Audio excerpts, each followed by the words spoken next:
Hello everybody, once again, I am Liam Crafton Jr., aka Zorval Chan Less Than Guru, and this big smile on my face is a smile of if I don't smile, I would be crying right now because it's probably the 8th time that I've did this video. I've done it a few times, which were me rambling a little too much and wanted to cut it down. I don't really edit, I like to do things free flow.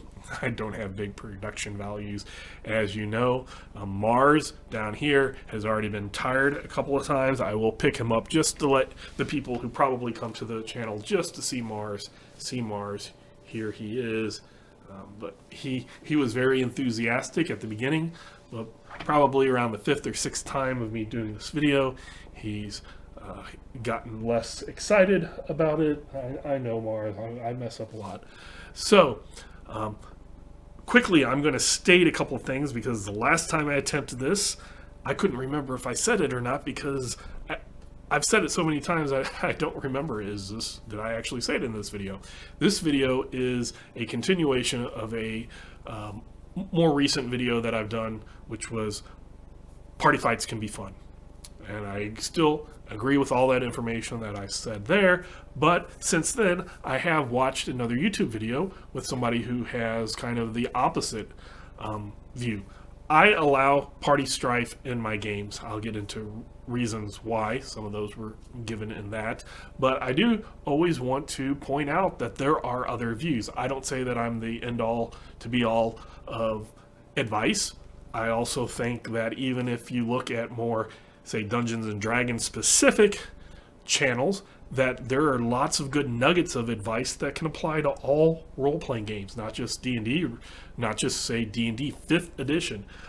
The channel that I want to mention, and I'll put a link to the specific video that I kind of talk about a little bit, is the DM Lair. The DM Lair has a video from about 6 months ago, player versus player in D&D, and why I don't allow it. So he does not allow it in his game, for a lot of reasons that I absolutely agree with, have seen or know about. So his reasoning on why he doesn't allow it is fully justifiable. And if you are a game master or in a group, a player, and you don't want to have P versus P, player versus player, whether that is actual player versus player, a-hole player who is wanting to cause discomfort and strife towards another player through their character, or if you just don't want it to upset the game, you can have a blanket rule of no player versus player, no PC versus PC. That is legitimate. I'm never going to say that you're wrong, you're playing the game, you should allow it. I'm just going to say think about things, and if you can differentiate between the different levels and types of party conflict that can happen, you can see some of them might be good in your opinion. If you listen to all of what I say, if you look at what he says and you completely agree with him, or for another reason agree with him that nope, no player versus player, that's perfectly fine. I'm not going to begrudge you for that. I'm just going to present reasons why you might, and also point out a couple of those pitfalls that he points out that are absolutely legitimate. And the first I just kind of mentioned quickly is the a-hole player. That is the player who comes into a party and for whatever reason is in their brain, whether it is malicious intent, whether it is boredom at a certain point, whether it is we're just playing a one-shot, who cares, they will, through their character, cause strife within the party. And that's being an a-hole. That is just wrong in a social game. I would even say it would be considered bad sportsmanship in a competitive game. So I'm going to move that to the side. Watch the DM Lair, watch his advice, his take on it. He explains a lot of that. The second main reason he gives is players will have resentment. Even if everybody is completely on board at the beginning, we can see where some legitimate strife and the party can happen, but then when it comes to that moment, somebody's going to have hurt feelings, and it's usually going to be whoever died if there's a party death, or whoever gets whoever gets the short end of the stick, that player can get upset, even if everybody's agreed. And in a few moments, hopefully in a few moments, I will point out something that I never thought of, and that's why it's always good to look at different channels and get different ideas. I've been playing for a quarter of a century, and he mentioned a couple of aspects of what he considers player versus player that I never would have considered player versus player ever in my entire life. It just seemed like something natural, and I saw it as something that might lead to player versus player, but in and of itself, I didn't see it. And his example, when I was watching, he has little skits at the beginning. I didn't even understand what that had to do with player versus player, and then he explained it, and I was like, wow, if you take it that way, there's all these other things. And I realized that certain situations and games that I've been part of that were more of a no player versus player, please, games would have been resulted in very different outcomes had we taken this to heart. Again, this is I've done this a lot. You heard my phone. My phone has been blowing up. I'm going to pause this because I do not want to start this again. I will be right back. Okay, I'm back. So if I pause or the video stops and starts suddenly, I'll try to warn you each time. You'll probably hear my phone hit, and then I'll say I'll be back. I'll do that a couple of times because otherwise I get far into these videos. Other people do a lot of editing and they'll cut those out. I just like the free flow. I also don't have a lot of editing experience and frankly don't have a lot of time to devote to it. So having said that and warning you, if you've been around my channel and you see my 152 videos, you know this by now. But we're talking about player versus player. We're talking about the DM Lair's video, player versus player in D&D, and why he doesn't allow it, and a lot of his two main reasons, where you have that a-hole player and you have party people, the players get hurt feelings when there's some party conflict, even when they agree beforehand.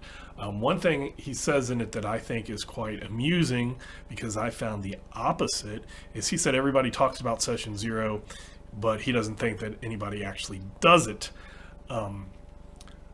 It was something that I never thought about until extremely recently when doing my Torg writing.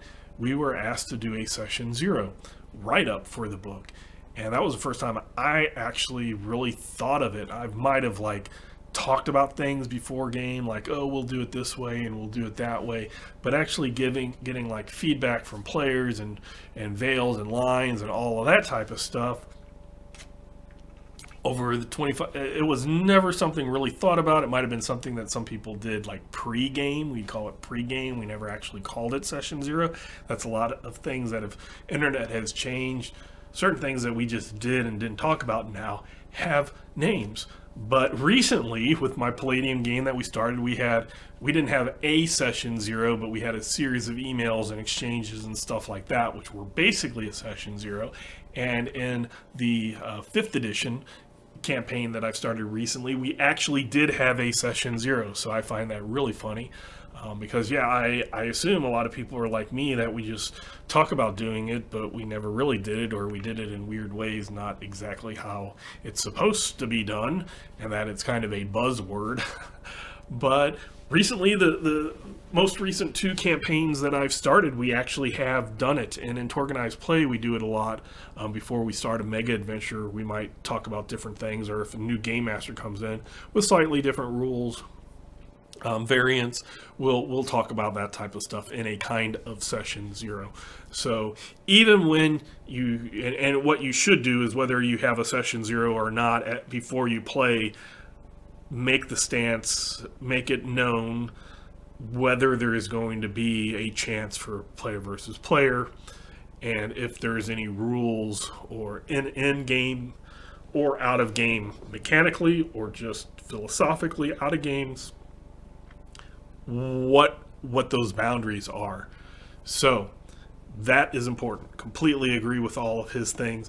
Completely agree. I've seen it where players have been had their feelings hurt when things in game got into a conflict and their character died or got hurt or injured or other things, or just the why did they attack me type thing. Why did this occur? So that is legitimate. I'm going to talk about, and I've talked about this a lot, but I've decided to give them a name because everybody names stuff, and people talk about the 3 pillars of gaming, tabletop gaming: combat, exploration, and social. I'm going to talk about the 3 pillars of making the game your own. That's one of the things that I state a lot. Make the game your own. And for advice on how to take advice, how to take things that you see and determine what is going to be good for your game. And those are my 3 pillars. My 3 pillars are: 1, know your group. Know the people who you're playing with. And even if you don't actually know them, realize these are a bunch of strangers that I'm playing with. We're at a convention, or we're starting up a game brand new in the local tabletop shop, fantasy shop, whatever you want to call it.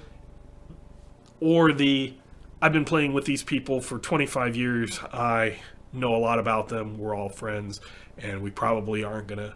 And unless you are that, everybody likes competition. We're playing paranoia, playing paranoia, and everybody's going to stab everybody else in the back. That's the reason of the game, which comes to the second point.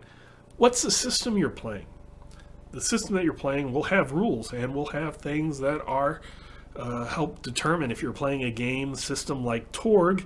It's very less likely that you're going to have player strife, because there's a system of heroes are what you play and villains are what you are against. The cards that have initiatives, villain side goes, hero guide's side goes, hero side goes, villain side goes.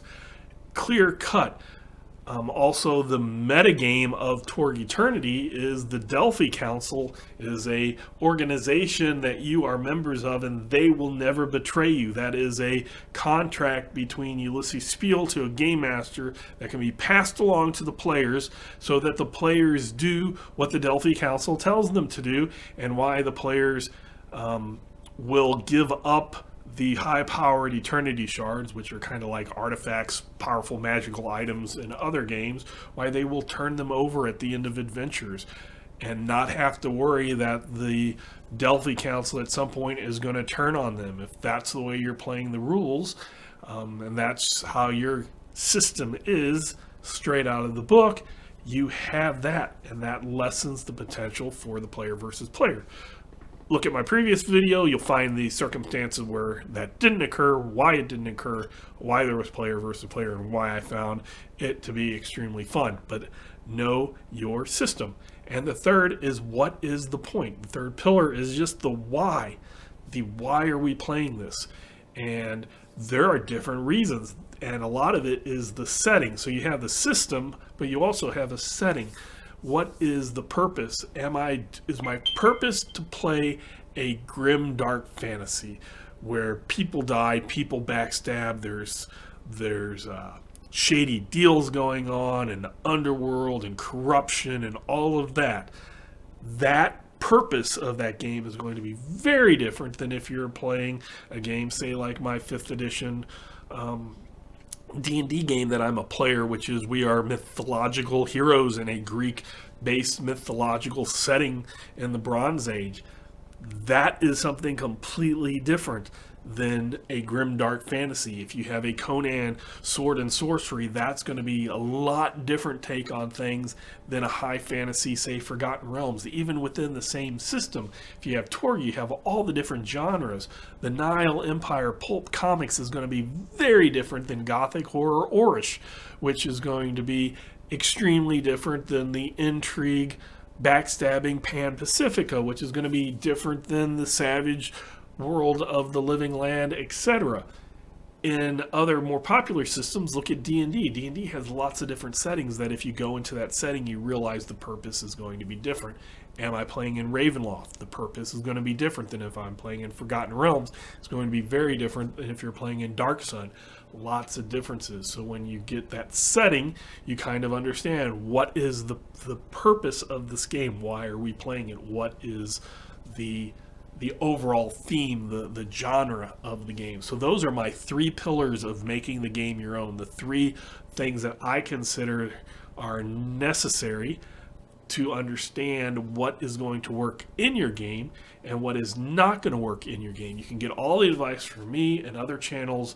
You can listen to it and go, oh, that's great, that's great. But when you come down to it, it could even be different if you have the same group and the same system, but your purpose is different. Or if you have the same system and the same purpose, but the people are different.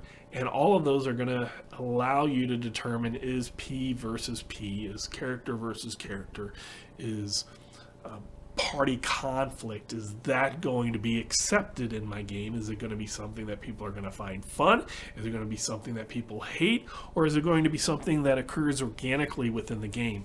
And that's why I can completely agree with everything the DM Lair says and still come to a different conclusion of allowing player versus player. So I'm going to do one pause and I will be right back.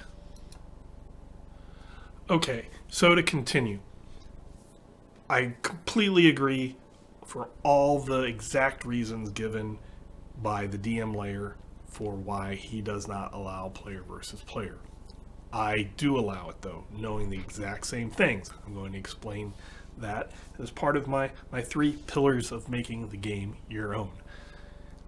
I am playing an old school game, which didn't always have player versus player, but I wanted to allow all alignments. I really had it was a difficult decision pre-game when I was trying to determine what am I going to allow and what am I not going to allow, because I've had a lot of failures, especially with Rifts, just allowing everything. Like one time I brought out every game that I owned at the time when Rifts first came out, from Robotech to what else was there at the time? It was like Robotech, and Nightbane wasn't out, but Heroes Unlimited, Robotech, Rifts, Palladium Fantasy, Beyond this. Basically, I opened it up to all character classes, all races. Basically, I had my huge thing of books that I plopped, and it was stacks and stacks of book, and told people, be whatever you want. It didn't last long. It just had no sense whatsoever. And I found a lot of games like that where they got unruly. And I know a lot of people, especially in D&D, as soon as a new book comes out, they're like, I want to be this, I want to do this, I want to do this new stuff, this new shiny, ooh.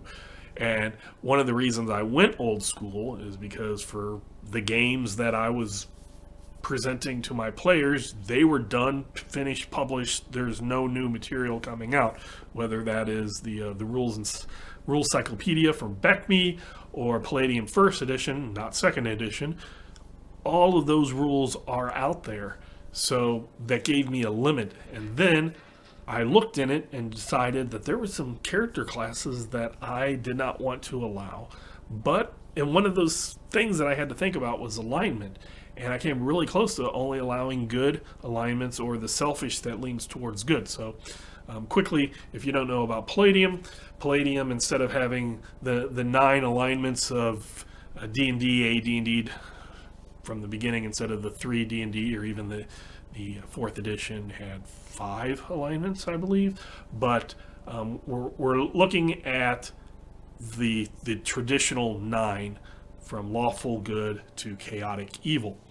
Palladium doesn't believe in neutral. I've expressed that a few times, or talked about how that is not considered a thing by Kevin Simbita. But they have 2 that fall under good, principled and scrupulous. Principled is lawful good, scrupulous is more chaotic good, or neutral good. And then on the other end, you have like a diabolist, which would be a chaotic evil. You have miscreant, which is more neutral evil. You have aberrant, which is more lawful evil. And then there's, instead of neutral, they have selfish. So there's the selfish of the Han Solo type selfish, the selfish, but you're going to end up doing the good thing. That's called unprincipled. And then you have the selfish of, it's my butt before any other butts. And that is the anarchist. So I came really close to only saying you have to be good or unprincipled. No anarchists and no evil. But that would have closed off some character classes, because in Palladium, like old school D&D, certain character classes are only available to certain alignments, and I wanted to offer some of those character classes that weren't overpowered, that needed a worse character class, but I made it known before the game that actions have consequences, and that I wasn't going to accept the justification of that's what my character would do. Now, there's a difference between the justification, that's what my character would do. That's the a-hole player who is just not really going beyond that. They might go to the, oh, you hit me in the back of the head with an arrow. I understand as a player that that was an accident because you fumbled, and the game we're playing has a critical fumble chart, and that's what you rolled. But in character, I'm going to say that because I, as a player, want to cause some strife and tension with this other character or this other player or with the group, whatever. It's an out-of-character thing. That is different. That's a justification. There is the truth, what would my character do? That's role-playing. That is what is the purpose of it. You're not playing yourself normally in a game. You are playing your character in the game. That usually takes time. That's not just a one hit. That's every time we're in battle, you keep hitting me. Why don't you move around? I've warned you, and warning them again, and then finally saying, that was the last time. The next time we're going to have a throwdown. Not going to, just warning you. I want to work with you because we have a common goal, but it's gone too far.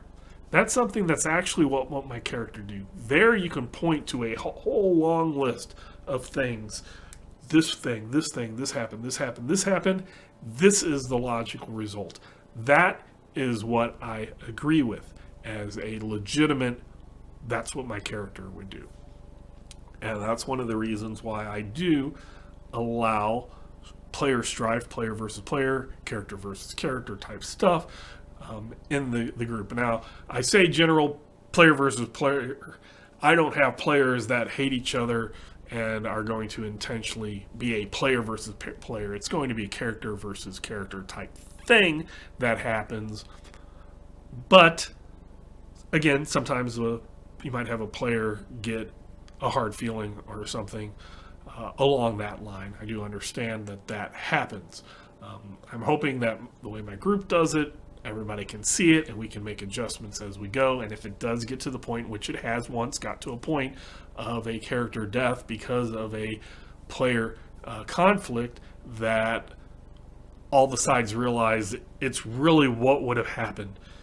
That if all the players backed away and we let the characters continue how they would have perceived things, that would have been the result. It is not a player going, ha ha ha, I'm gonna cause some problems at the table because I'm an a-hole. So what was that? What are those things? How can they be used to help the game if you choose to go the player versus player, allowing it if you go that route? Second pause. So I'm back. Okay, so I'm going to talk about two real situations that happened recently. And when I say recently, one of them just was maybe a month or two ago, and the second one was within the last year. So recent in my way of thinking. Campaigns, adventures that have happened not 25 years ago. So two different situations, two different games, two different game masters. I was a game master of one of my players, and the one that I game master is the game master of the other, where I am the player that I was involved with as the player. The other one that happened in the game that I'm game mastering was a different player, completely different situations. Both of them occurred organically in the game. Both of them are things that I consider appropriate for a player versus player, character versus character, party fight, party strife, whatever you want to call that conflict. I consider those organic and true to the game, true to the setting, true to my 3 advice to my group, to my system, to the purpose.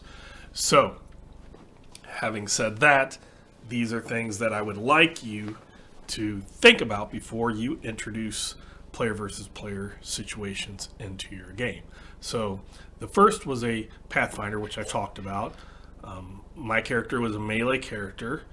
My character would jump into fights to protect the party. And another character in the party was a alchemist, made bombs, made various potions, but I just remember the bombs because the bombs, when we were at lower level, quite often were not on target, and even though where they were placed would only hit enemies, they would be off target, and I kept getting hit constantly. Every fight it seemed like I was getting hit by a firebomb. And my character in that game we played was Strange Aeons. Strange Aeons allows, I know a lot of groups probably don't do it, a few YouTube videos that I've watched since the game ended, because I was interested how other groups would do it, they still allowed the players to come up with their own characters. My game master did something interesting, and that's the reason why I played the game, was the game master made our characters, not just the backstory, not just, oh, everybody makes them and then I'll come up with the backstory. The game master came up with the backstory, came up with our character, our race, our sex, our character class, level 1. From that point forward, we got to do what we wanted to, but I really liked the idea of being given a character and being told to play with. One of the things was my character's disposition was I was a hothead. It had importance to part of the early plot in the first book that we ran through of Strange Aeons. So I was playing the character. As a player, I understood that the roll was bad and my character was hit. My character didn't die, probably wasn't close to dying because of that one hit. And as a player, it didn't really bother me as much. Again, people will kind of get hard feelings. There was a little bit of and this is in general of my thinking, so it wasn't specific to this instance, but it's a general. A lot of times people will just attack because they feel like if they do anything else, it's a waste. I completely don't agree with it. There's a lot of systems. Pathfinder is one of them that you can assist, that you can help others with. Torg is great, allowing interaction attacks to really help other players. Even if you give them a +2, a +4 type thing, it can add up a lot to make those failures into successes, and those successes into even greater successes. So I'm always for you don't always have to just attack, but there are players that do feel that if they're not attacking, they're not contributing. So this character kept throwing these bombs and kept hitting my character. And after maybe like the second time, my character was like, hey, don't do it anymore. My character to that character, not me as a player to the other player, but my character to the character, hey, don't do it anymore. And then it happened. Hey, don't do it anymore. And it happened. Hey, don't do it anymore. And finally, I decided that was enough for my character. My character's hot-headedness, my character trying to be a party player, protecting, putting my life on the line by jumping in the front to protect this person who keeps throwing bombs and hitting me. My character had enough. My character said, you do it again. I've told you, and I've told you, and I've told you. It's not getting through your head. Do it again. And we're going to have... I'm not going to warn you again. As soon as it happens, one of us is not going to live much longer. And I think I pretty much did phrase it that way because I wasn't confident enough that I would win a fight, but it was either my character is going to die or your character is going to die. It wasn't something that I was like going to be sneaky about and like, hey, if they do that, tell the game master, hey, plan on this, because if they do this again while they're sleeping at night, I'm going to slit their throat. Which is what I think a lot of those a-hole players would have done, or they wouldn't have even told the game master. They just, at night, they'd say, well, I do this, I slit and then that could have gotten into a big thing. But this situation actually added to the story, unbeknownst to any of us, how things were going to play out. So, my character threatened that player's character. Very soon after, within a session or two, my character died. Completely different way. It had nothing to do with the bomb. And then and I've made videos on that where it bugged me as Lehman, as a person, not because of a character death, but because I'm not fond of the system, and I finally got a character class that I enjoyed playing, and then the character died, and that was the major bummer. I was trying to understand why I've had characters die all the time, and why that one in a game system that I really didn't like was bothering me when we come into the game with a character that is the same level. It's not even you start at level 1 again. And I was trying to figure out why, and the reason I came up with was this was the character class that I finally was like, I could enjoy playing this character class.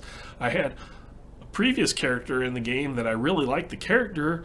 I liked the idea of the character class, but I didn't like how it all played out. There was weird things in it. The gunslinger as the mysterious stranger, and went off in some other dipped my toes in some other levels of other classes, and just wasn't happy with the character class mechanics. Was happy with the character. So this was one where I was happy with the character class, even though the system is less than my favorite system. But that situation happened, and I didn't want to just bring in the same character or an improved version of that character. Even though I kind of did that with my Windling in Earth Dawn 4th edition with my Windling Armorer. But I've made videos on that. We're talking player versus player. But I was kind of miffed about it, but not because that character killed my character, because it wasn't. It happened in game. That character, though, that I had threatened was the one who took my body and took the money that the group gave him back to the priest to have me resurrected. Now, yes, it could have been anybody, but that was the character who got me resurrected. And when our character got resurrected in the church with the cleric, doing whatever they did, and I woke up, and the only party member near me was the one who I had threatened, and I realized I had died, and they brought me back. Wow, that puts a whole interesting spin on the plot, on the story of the game that never would have occurred if there hadn't been that player strife. Afterwards, I never got bombed again, and it was not by lack of throwing bombs. It was because I think there's a feat that allows you to pinpoint specific people and say they, no matter what, are not going to be affected. So we had advanced in levels, and maybe in character, it could be explained of I chose this feat because of me keep doing this bad thing to other player character. So I just found that whole fluid thing of the getting bombed, being bombed, making it known that was not going to happen again, and then dying from a completely different cause, and then going over and getting resurrected by the person who I threatened. Completely not done beforehand in some link. It was just done within the game. It made sense. And that is one of the things that if you have a group of players that is able to do that, it can add to the story. And one of the reasons why I did it can be fun, it can be encouraging, it can lead to deep and meaningful role play that you otherwise wouldn't get. Now, is that the main reason why you should allow it? No, that is just something that could happen. If you do say no player versus player in my game, I perfectly respect that. I think it's great for you and your group.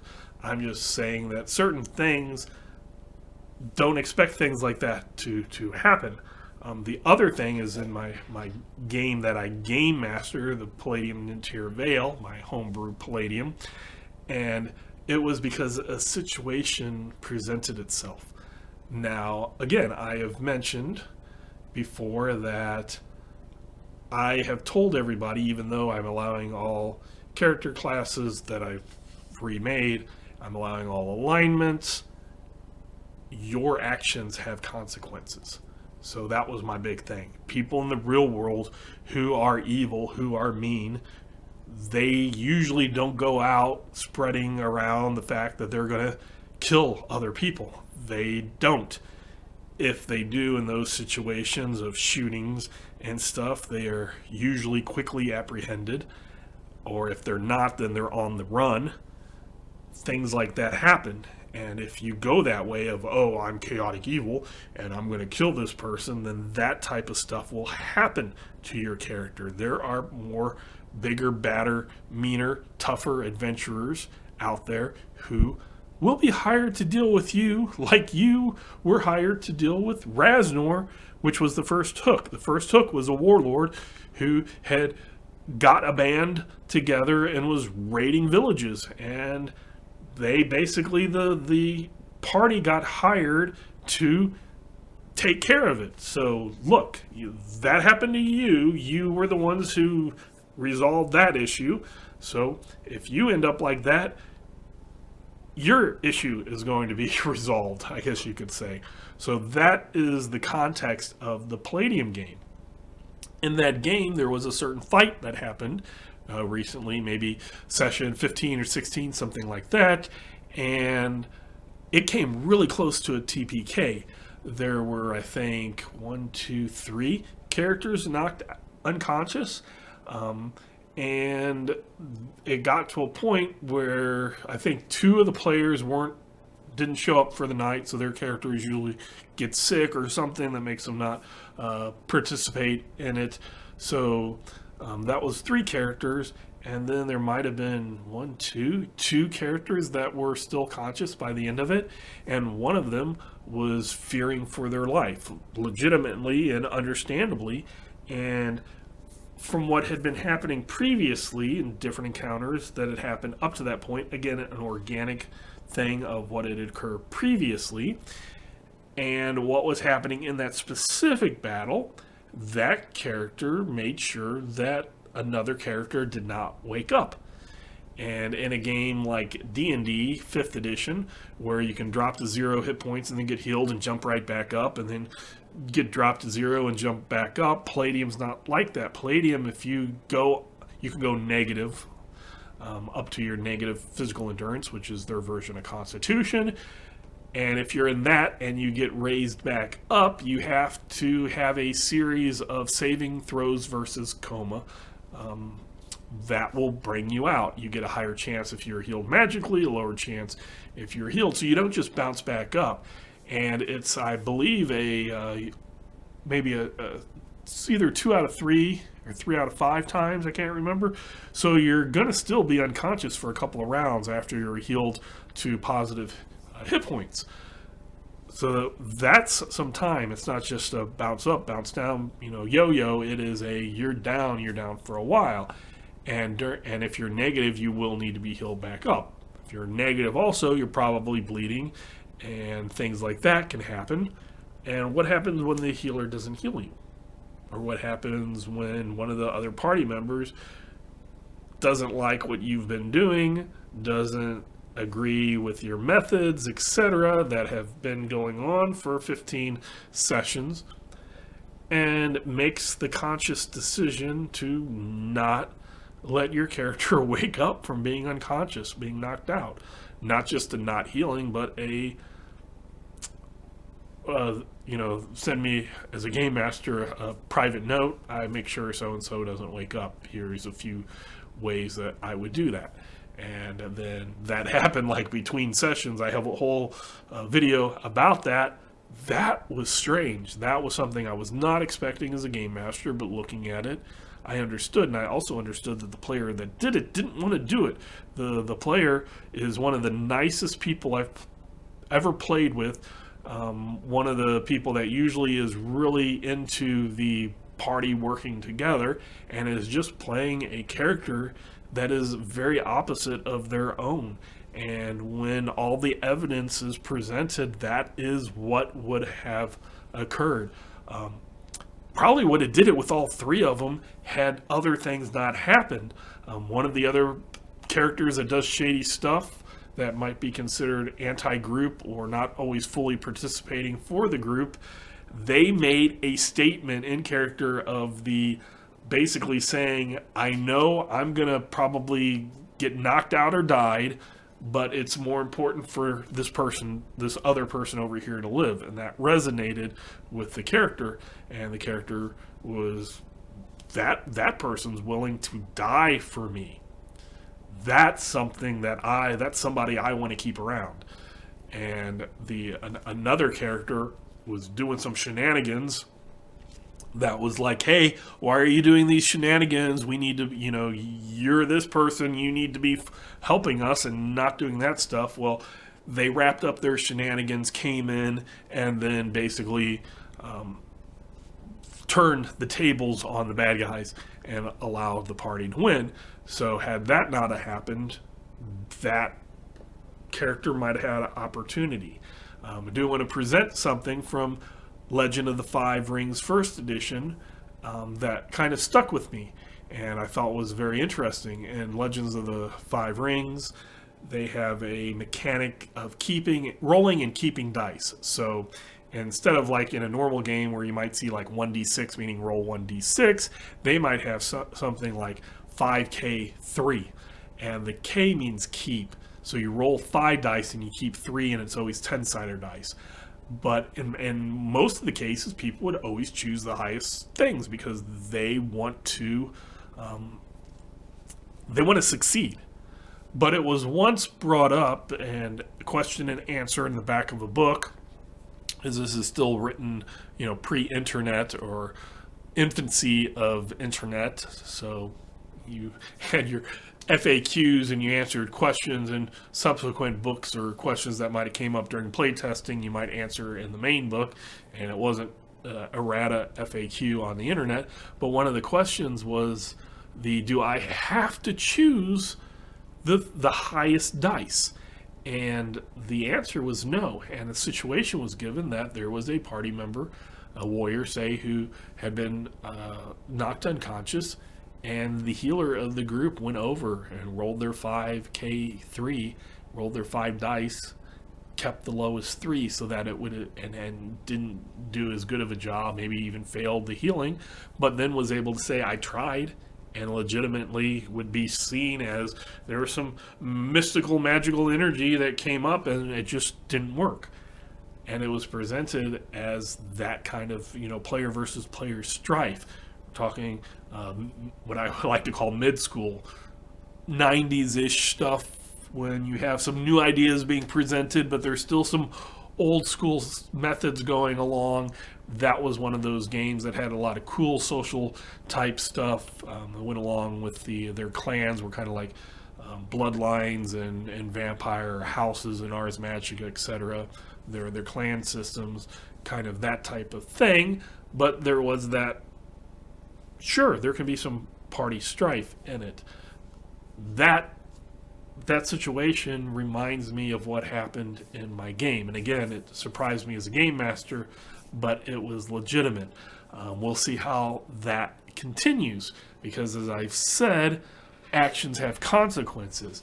That action was not seen by anybody else in the party. It's not known by any of the players. If they watch this, they might be able to guess, but I haven't specifically named names, so possibly not. Maybe there's some players thinking about it, but there's other stuff that's going on, because even if the party doesn't know, there's a being out there who does know what happened, and there will be some consequences for it. So all actions have consequences is something that you might take into account. And even if you think you're not being seen, what's your character class? Let's use a D&D example. What if you're playing a warlock and you have a patron and you are doing this thing and you do this thing semi against the patron or against somebody else that was also connected to the patron? Maybe the patron's going to make you do something as atonement for it, not kill you, not send somebody to hurt, to mess you up, but maybe it'll give you some extra obligations or something like that. So there's always things that you can bring in to alleviate the at least the appearance of since we're allowing player versus player, we're allowing party strife. It's on all the time. No, it should be those certain situations that pop up. Another thing that I said was make a character that is party friendly. And what I mean by that is don't make the loner who's going to be a loner and who's not going to help the party in any way because they're always wanting to go to do things by themselves. So even evil people might want to be around good people. Maybe you're doing some evil, nefarious stuff in the background and your rest of the party is good, or at least presents themselves as good, and being associated with them kind of gives you an alibi. It kind of gives you a alias type thing of, oh, all of these people are good, and you're one of those people, even though you're doing some shady stuff in the background. So there's a lot of things like that. So having said that, we're 45 minutes, but I hopefully think that I got all of my thoughts that I wanted to say. Watch the DM Lair, player versus player in D&D, and why he doesn't allow it. Very good advice, very good reasoning in there, and I completely 100% will back any game master, any table that says for these reasons are ones that we are not going to allow player versus player. If you do allow player versus player, think about the 3 pillars of my making the game your own. How is it going to work with the people that you're playing with, the players? How is it going to work with the system that you're playing with? A game that allows you to shoot through allies and not have to worry about that is going to be very different than a game that has firing into melee rules, that type of stuff. And what is the purpose of the game? What type of game are you trying to play? What is the setting? What is the genre? What are you trying to get from the game? So take all of that into account before you allow player versus player. Also decide what things are going to be completely off the table, and is there any gray areas? What are those gray areas? I guess there was one thing that I sort of forgot that I'll use in the wrap up, those gray areas. And the thing that made me really like this video, that brought to my attention things that I had not thought about, that he defines as player versus player, and I never would have been something as simple as a thief taking loot. It's so common in games where the thief rogue character will sneak up front, find some treasure, pocket a few coins, come back and say, hey guys, I found this. Or if it's small, just not tell them. Looting a body after a battle and pocketing a ring or something like that. Such a common trope. The DM Lair presents that as actual player versus player. I never would have considered it. And has a skit, because he likes doing these cool skits at the beginning of his videos about that situation happening. And when I saw it, I'm like, I thought it was player versus player in D&D, and you're doing something about a player getting upset that another player's rogue took some money. That you can watch my game, you'll see that type of happened, and you'll see the organic progression of how that player started doing things for the character to make it look like they weren't, like paying for stuff, like I'm going to pocket this and you're not going to know about it, and you're going to start, oh, you're suspecting me now, so now when we cross the toll bridge, I'm going to pay for everybody's toll to kind of get that slack off me, that type of stuff, paying 5 gold here, or 5 whatever here, Soldari, is still less than the 10 that I took. I'm still have a net gain. So certain things like that happen, and that just seemed logical. Never ever occurred to me that could be a player versus player situation. His game doesn't allow it. Basically says if you're a thief, you're not a thief when it comes to the rest of the party. You can do all the thieving things, but when it comes to money, you're doing that. That's kind of interesting, because my mysterious stranger was kind of a rogue. I was the one who took care of the money aspects, not so much the magical items, and I was very fair. I would do stuff on my own that would get me money, but if I did stuff with like say gambling, so betting my own money and gambling, that was my earnings. But anything in with the group, any fights or whatever, perfectly honest with everybody, that type of thing. That's what he would present. Find it funny because in a lot of games we do that I do and participate in, Game Master and player. That's how we do it. But I never thought of that as player versus player, which also then makes me think, if you have that blanket, this is player versus player, then how do you handle systems that have that chance of firing into melee where you hit the person in the back of the head with an arrow? Do you just say, if this situation comes up, you as an archer are not allowed to shoot into melee? If you have that bomb situation that I went into detail about, do you just say you can't throw a bomb?